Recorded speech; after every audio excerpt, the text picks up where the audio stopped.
Donc aujourd'hui, effectivement, on arrive à 5 millions de noms.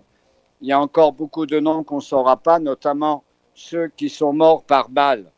Ceux qui ont été assassinés dans les camps de la mort, il y a des listes en général où il y a des noms, il y a même des documents à Auschwitz. C'est incroyable le nombre de documents qu'il y avait pour chaque prisonnier qui est choisi pour le travail. Donc on peut avoir beaucoup plus de documents aujourd'hui, c'est exact. Eh bien, nous avons le plaisir d'être en ligne avec Shlomo Balzan. Shlomo, bonjour, Boker Tov. Boker Tov. Merci d'être avec nous ce matin. Je rappelle à nos auditeurs que vous êtes guide au mémorial du Yad Vashem, historien de la Shoah. Et avec vous, je voudrais que l'on revienne sur une information qui a été rendue publique la semaine dernière par le mémorial du Yad Vashem, qui a affirmé avoir réussi à rassembler plus de 5 millions de noms de victimes, martyrs de la Shoah. Le seuil des 5 millions a été franchi et c'est une information extrêmement importante parce que cela fait des dizaines d'années que le mémorial de Yad Vashem travaille à l'accumulation de ces noms, l'identité de ces martyrs de la Shoah. Le chiffre de 6 millions, il est ancré dans l'histoire du peuple juif désormais. 5 millions, cela veut dire comment on parvient à atteindre ce chiffre encore maintenant sur la base de témoignages, sur la base d'informations? Est-ce que aussi les technologies modernes comme l'intelligence artificielle sont mises à contribution? D'abord, depuis 1989, quand s'est effondrée l'Union soviétique, quand l'Union soviétique a changé, beaucoup de Juifs d'ex-Union soviétique donc, sont venus en Israël. Et on a commencé à ramasser des feuilles de témoignages. La base essentielle des noms qu'on a des victimes de la Shoah sont les feuilles de témoignages déposées par leur famille ou des survivants qui connaissent les noms de quelqu'un qui est mort dans la Shoah. Donc la base essentielle, c'est les feuilles de témoignages déposées à Yad Vashem du monde entier. On arrive maintenant à peu près 5 millions. Donc, depuis la montée des Juifs de l'Union soviétique, il y a beaucoup de noms à partir de 1988, 89, 90 qui ont commencé à être dévoilés. On reçoit maintenant beaucoup de feuilles. La deuxième source, c'est les archives du monde entier, notamment des archives qui s'appellent Bad Arolsen. Ce sont des archives allemandes. Dans le petit village de Bad Arolsen en Allemagne, ont été regroupés après la guerre tous les documents trouvés par les forces américaines dans beaucoup de camps. Et ça a été déposé donc aux archives de Bad Arolsen. Et c'est maintenant, on peut les avoir par Internet. Et on a beaucoup d'autres choses. Par exemple, le mémorial de la Shoah à Paris, et grâce à M. Klarsfeld qui a fait toutes les listes de tous les trains de France. Et ensuite, il y a des regroupements avec beaucoup d'archives et l'intelligence artificielle aide à mettre des liens nous aide à faire des liens entre différentes archives d'une façon beaucoup plus rapide. Donc aujourd'hui, effectivement, on arrive à 5 millions de noms. Il y a encore beaucoup de noms qu'on ne saura pas, notamment ceux qui sont morts par balle. Ceux qui ont été assassinés dans les camps de la mort, il y a des listes en général où il y a des noms, il y a même des documents à Auschwitz. C'est incroyable le nombre de documents qu'il y avait pour chaque prisonnier qui est choisi pour le travail. Donc on peut avoir beaucoup plus de documents aujourd'hui, c'est exact.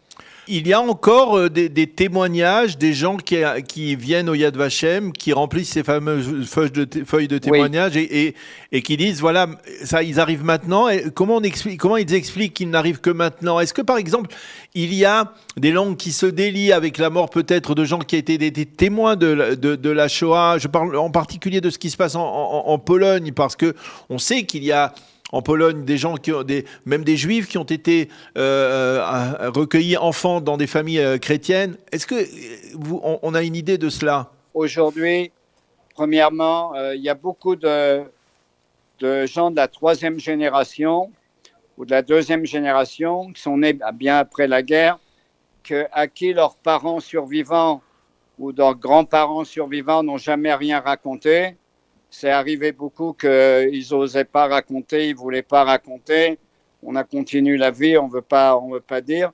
Et de plus en plus de gens découvrent des documents sur leur famille et viennent ou témoigner eux-mêmes ou obliger un survivant encore vivant de donner le témoignage.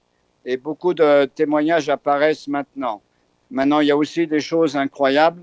Il y a une dame qui m'avait appelé de la région nord d'Israël. Elle m'a demandé, est-ce que je peux lui dire qui elle est? Je dis, pardon, madame, je n'ai pas compris votre question. Alors, ses parents ont été déportés. Elle a été laissée comme bébé sur le quai dans la gare de Pithiviers. Un brave paysan a trouvé un sac avec un bébé. Elle n'avait même pas 1 an. Les parents l'ont laissée, mais ont mis son nom et son prénom dans les vêtements. Donc, elle sait qui elle est. Elle a été reprise par l'OSE après la guerre, envoyée en Israël avec beaucoup d'orphelins dans les années au début de l'État d'Israël, dans le cadre de Aliyat HaNoar, des tas de jeunes survivants ou qu'on envoie en Israël. Elle a grandi dans un kibbutz, elle s'est mariée, elle a fait l'armée en Israël, elle s'est mariée. Alors je lui dis, mais pourquoi madame, vous avez maintenant à peu près 75 ans, 80, pourquoi cherchez-vous qui vous êtes? Pourquoi vous faites des recherches que maintenant? Elle m'a dit une phrase incroyable, mon petit-fils fait un devoir pour l'école, le devoir de mémoire, l'arbre généalogique, et je ne peux pas ne pas dire quelque chose à mon petit-fils. Est-ce que vous pouvez trouver? Et parce que grâce à la police française de collaboration, qui avait fait des dossiers incroyables de toutes les familles juives en France, on peut retrouver jusqu'aujourd'hui ces dossiers-là. Depuis 1990, ça a été ouvert par Klarsfeld.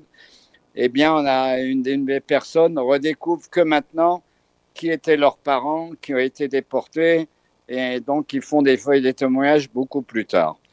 Ce n'est pas sans rappeler un film qui est sorti l'année dernière, n'est-ce pas, de Michel Hazanavicius sur justement un bébé, un dessin animé en fait, qui raconte l'histoire justement d'un bébé qui a été recueilli par des paysans polonais à l'époque.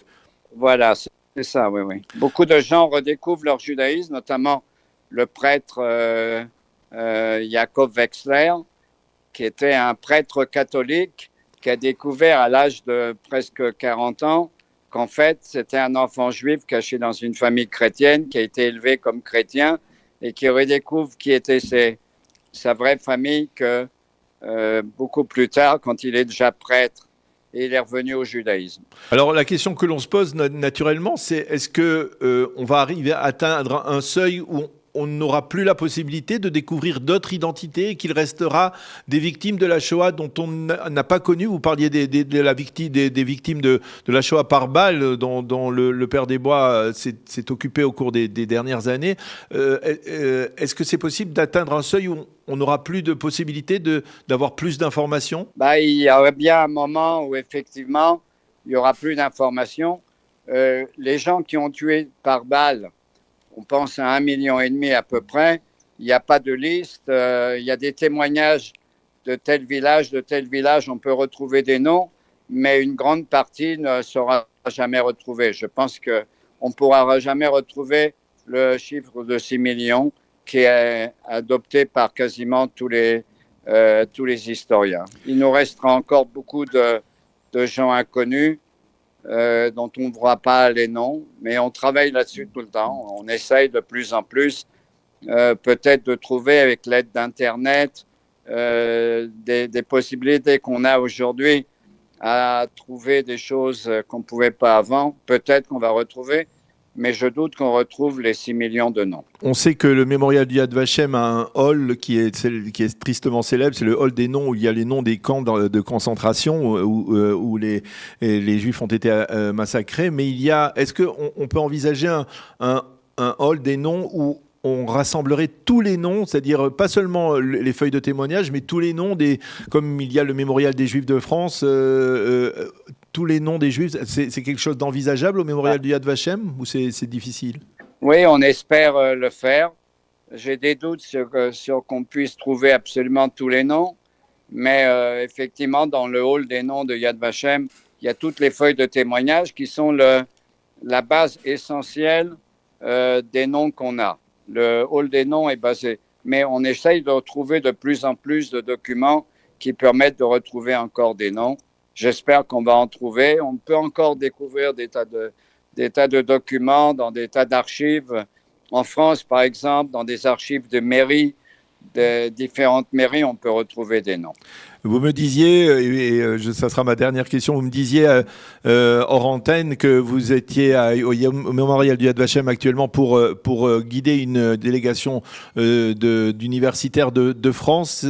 On va dire, il y a toujours des délégations de ce type, des délégations officielles qui viennent pour mieux connaître. Et ce qui s'est passé au cours des 2 dernières années, la guerre, etc., n'a pas fait faiblir, on va dire, ce genre de délégation. Oui. Il y a eu il y a eu 3 ou 4 délégations de sénateurs qui viennent pour montrer leur identification avec Israël et leur soutien. Il y a beaucoup de délégations officielles qui viennent, et donc aujourd'hui, il y a une délégation de différentes professeurs d'université, c'est une délégation officielle de profs d'université de France qui viennent en Israël, je suppose, pour comprendre ce qui se passe et apporter également leur soutien. Eh bien, Shlomo Balzan, merci beaucoup de nous avoir éclairé donc sur cette information importante. Le seuil des 5 millions de martyrs, d'identification des 5 millions de martyrs a été franchi par le mémorial du Yad Vashem grâce à de multiples témoignages et donc, comme vous le disiez, à des technologies modernes. Merci beaucoup d'avoir accepté de nous commenter cette information. Je rappelle que vous êtes guide et historien de la Shoah. Merci Shlomo. Merci bien. À bientôt. Bonne journée. Bonne journée.